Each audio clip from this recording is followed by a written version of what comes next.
लेकिन एक जानिब सवाल ये है कि लंदन में कोरोना वायरस की नई किस्म ने जब पूरी दुनिया में हलचल मचाई है तो क्या पाकिस्तान इससे महफूज है? 50 ममालिक ने बरतानिया के लिए अपनी सरहदें बंद कर दी हैं। ये नई किस्म क्या है और क्या पाकिस्तान में कोरोना की नई किस्म का कोई खदशा है? ये सवाल बहुत सारे लोगों के जहन में आता है शुएब, क्योंकि जब हम कहते हैं पूरी दुनिया तो यकीनन पाकिस्तान भी उसमें शामिल है। इसी पर बात करने के लिए chairman corona task force committee बराए साइंस और टेक्नोलॉजी डॉक्टर अताउर रहमान साहब ने हमें ज्वाइन किया। डॉक्टर साहब, बेहद शुक्रिया आपके वक्त का। ये सवाल मेरे साथ साथ हर किसी के जहन में है कि ये नई किस्म जो कि बरतानिया में आई है, क्या पाकिस्तान में इसका हम कोई खदशा महसूस कर रहे हैं या खुदा न खास्ता पाकिस्तान में आने वाले दिनों में ये नई किस्म हम देख सकते हैं?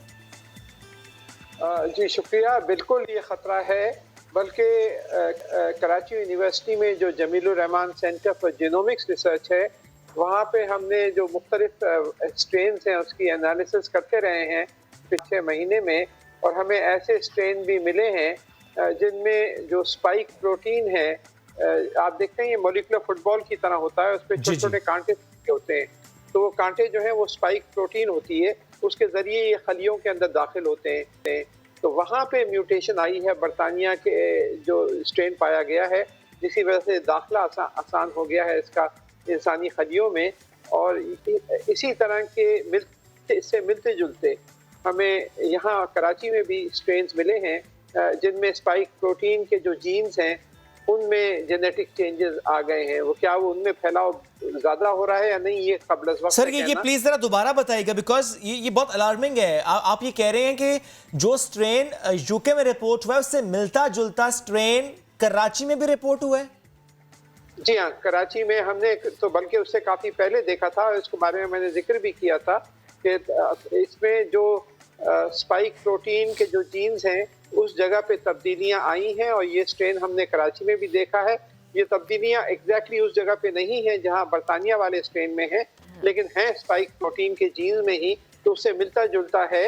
और सर इसे अगर आप थोड़ा सा आसान करके समझा सकें, इस चेंज से जो इस कोरोना वायरस में हुआ है, जब वो पॉपुलेशन में ट्रेवल कर रहा था, उससे क्या खदशात हैं? क्या वो ज़्यादा तेज़ से ट्रैवल करेगा? क्या वो ज़्यादा तेज़ से मुतासर करेगा? क्या वो उनको भी मुतासर करेगा जिनको पहले नहीं कर, दैट मीन्स छोटे छोटे बच्चे? जी बिल्कुल, ये जो है ये जो तब्दीलियां आ रही हैं उससे इसके बिहेवियर पे भी फ़र्क पड़ रहा है, और ये जो है, और जो बरतानिया में स्ट्रेन है उसमें तो साबित हो गया है कि ये 70% तक ज़्यादा तेज़ी से फैलता है। ये जो स्ट्रेन कराची में हमने पाया है, इसके बारे में कहना कबल वक्त है कि क्या इससे भी ये भी उसी तरह तेजी से फैल रहा है, लेकिन तब्दीलियां इसमें भी उसी जगह पे आई हैं, उससे मिलते जुलता स्ट्रेन है, जीन में आई हैं जो स्पाइक प्रोटीन बनाती हैं, तो इसके बिहेवियर में फर्क पड़ रहा है। आपको SOP सख्त करने पड़ेंगे, और ये स्ट्रेन अगर बरतानिया से आ जाता है या फिर साउथ अफ्रीका से भी एक स्ट्रेन पाया गया है जो उससे एग्रेसिव है, तो इनसे अब हमें एक तो फ्लाइट्स को आपको कंट्रोल करना पड़ेगा। सर वो तो जाहिर है पाकिस्तान भी कर रहे हैं और ममालिक भी कर रहे हैं। Sir coming back to the mutant virus जो कि कराची में रिपोर्ट हुआ, मैं जानना आपसे चाह रहा हूं कि क्या उस पर कोई तहकीक हुई है, क्योंकि आपने कहा बहुत पहले रिपोर्ट हो गया था। एक तो मुझे बताएं कि कब रिपोर्ट हुआ, दूसरा ये कि क्या फिर टेस्ट किए गए, क्या ये चेक किया गया कि किस शख्स में ये वायरस मौजूद था, और उसके बाद कॉन्टेक्ट ट्रेसिंग की गई हो कि देखें कि कितना ये वायरस पॉपुलेशन में ट्रेवल कर चुका है? क्या ये चेक किया गया, कि इस पर रिसर्च हुई है सर? जी, ये जो स्ट्रेन्स हैं ये डाउ यूनिवर्सिटी ऑफ हेल्थ साइंसेज के साथ मिलकर हम उनसे सैंपल्स वगैरह लेते रहे हैं, और जो कराची के अंदर जो मुख्तलिफ तो 48 अलग अलग सैंपल्स के से हमने स्ट्रेन्स आइसोलेट किए हैं, उनका पूरा जेनेटिक स्ट्रक्चर स्टैब्लिश किया है।